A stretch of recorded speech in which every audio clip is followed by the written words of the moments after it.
really, really proud to represent.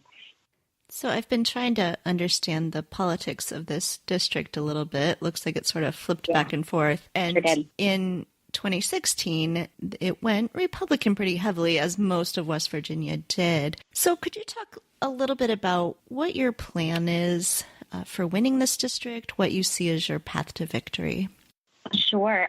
So just going back a little bit on kind of the history of the district and really West Virginia politics in general, it was a Democratic state. It was a blue working class state and very much resonated with the Clinton administration. And that was the last time we went blue. But within that, there seemed to be a stark divide in what the left was going to do. I would venture to say that some folks really took their constituency for granted and really didn't hone in on what was going on with working families and the folks that were working in trades. So we have an interesting mix again, where, we have steel workers, pipe fitters, coal miners, and you have teachers, nurses. So you have the whole spectrum of true blue collar work.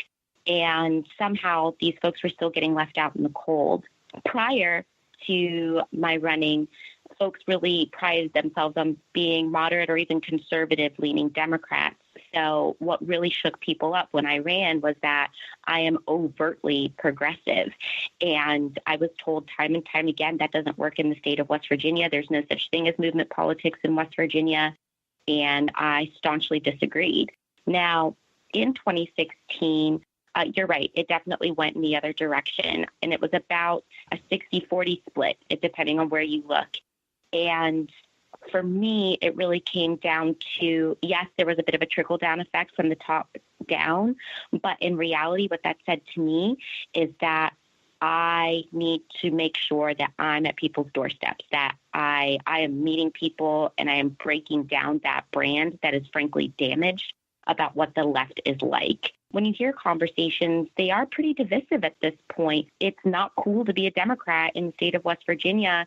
And it's because they've truly felt that that's the party that abandoned them and left their principles and their well-being behind and capitalized off of their misfortune. Part of the path to victory is really connecting with individuals and letting them know that I am you, I am of you, this is my community, you're the best part of me.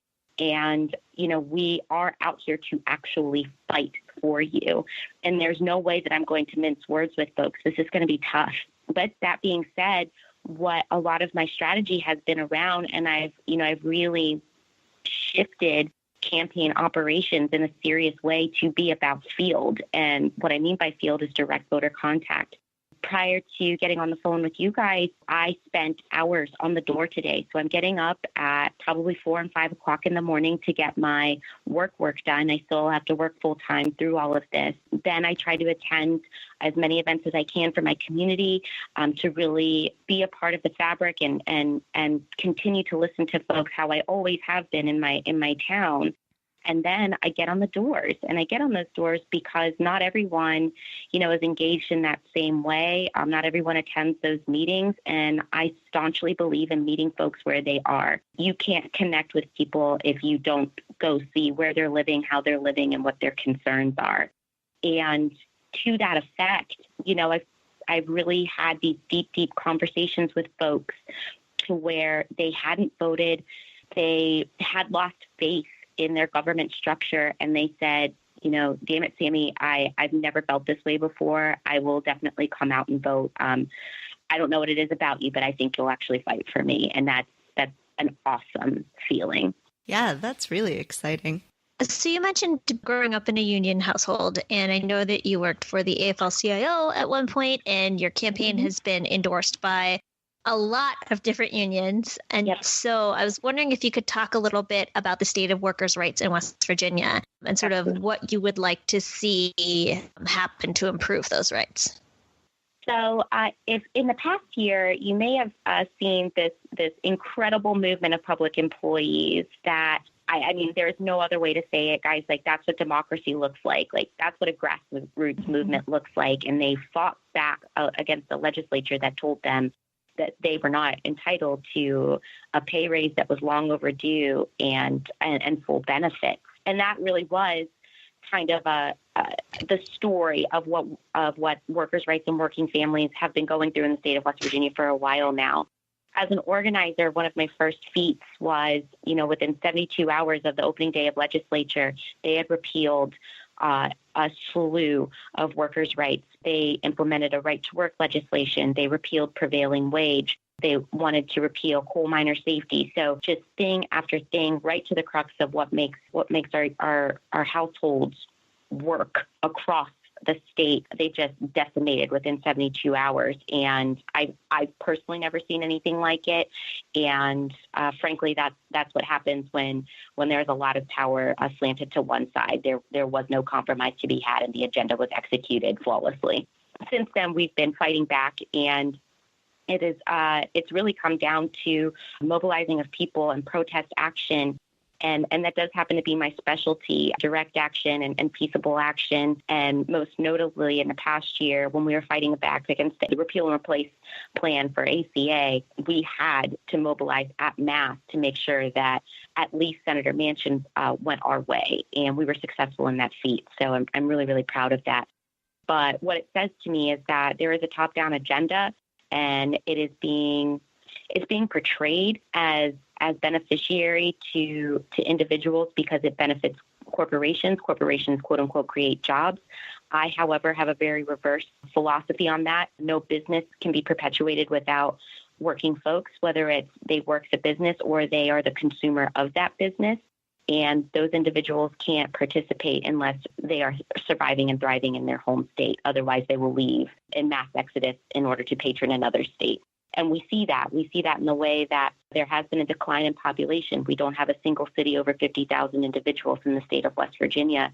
You're seeing that in displaced coal miners and steel workers, and the trades are slowly but surely being replaced by, out-of-state workers. And there's no way to reconcile that. But at the end of the day, you look at GDP or the quote-unquote unemployment rate, and it seems as though folks are doing a little bit better percentage-wise. What I would implore folks to really look at is the quality of what's going on in the work. Are West Virginia workers going to work in West Virginia jobs? Are they making a living wage? A lot of folks are working 2-3 jobs just to survive. And that truly is the plight of working families. There is no quality of life at this point. So we're going to continue to fight back against that. And one of many things that I want to implement really is about bringing back the freedom to negotiate in the workplace, particularly for public employees who did not have the right prior. Can you tell us a little bit about the Mountain Mamas? Of course. Mountain Mamas, man, that is so cool that you guys know about Mountain Mamas. Mountain Mamas is a coalition of female candidates across the state, and we're all Democratic women. And we had the fortune of having D.L. Hamilton, she was actually a Bernie delegate here in West Virginia, and she had the forethought to be like, we have never had this many women on the ballot before, and I want to bring them together because they need us. And sure enough, she did. I happen to be in the most eastern point of the state, but I'm proud to say that there are women representing, counties across the state, and it's very, very cool. The whole point isn't really just about a feminist agenda or even a one-issue type platform. It's very much about having our seat at the table in an equal and mindful way to fight for all of West Virginia. And if it weren't for that, if it weren't for an elevated presence, you would see where the established party may have not recognized or distributed those resources to those candidates in the same way. And now, because we had someone who did have the forethought to elevate our profile, you're seeing more and more folks with a really, really formidable grassroots campaign getting small dollar donations and lots of hands on deck and folks really energized about what they're doing. And I really couldn't be more proud. It's such a cool thing to see. I've been just utterly delighted by the idea of Mountain Mamas since I first read about it a few days ago. Yeah. I mean, I'm the baby of the crew, but we have such cool women across the state, and they run the gamut of lived experience. We've got, AFT members. We have, working moms. We have single moms. We have this great spectrum of diversity And I think you guys know, like I know, that representation matters. So if you can look at your mountain mama and be like, man, she resonates with me, and, I love what she's about, or, I go to church with her, or I went to school with her, or whatever it may be. It just lets you know that, there are no boundaries, or at least we're trying to rip them down in order to engage in democracy, to do our civic duty. And I mean, personally, I just think it's so cool. And we're badasses. Like, we're not slouch candidates. We are cool freaking candidates that are getting out there and mixing it up. So I love it.